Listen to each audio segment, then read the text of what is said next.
આપ જોઈ રહ્યા છો સ્પાર્ક ટુડે ન્યૂઝ। જાફરાબાદ તપોવન ટેકરી તાત્કાલિક હનુમાન મંદિર ખાતે શ્રી રામચરિત માનસ નવાહનું પારાયણ કથાનો પ્રારંભ કરવામાં આવ્યો છે।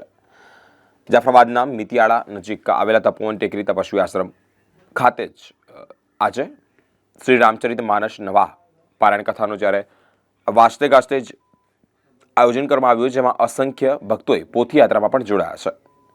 કથાના વક્તા શ્રી શાસ્ત્રી હરિકિશનભાઈ ત્રિવેદી દ્વારા જ ખૂબ સુંદર આયોજન કરવામાં આવ્યું। તપોવન ટેકરી તપસ્વી આશ્રમ તપસી આશ્રમ ખાતે જ દર વર્ષે ચૈત્ર રામકથા, દેવી ભાગવત, શ્રીમદ ભાગવતનું આયોજન કરવામાં આવે છે।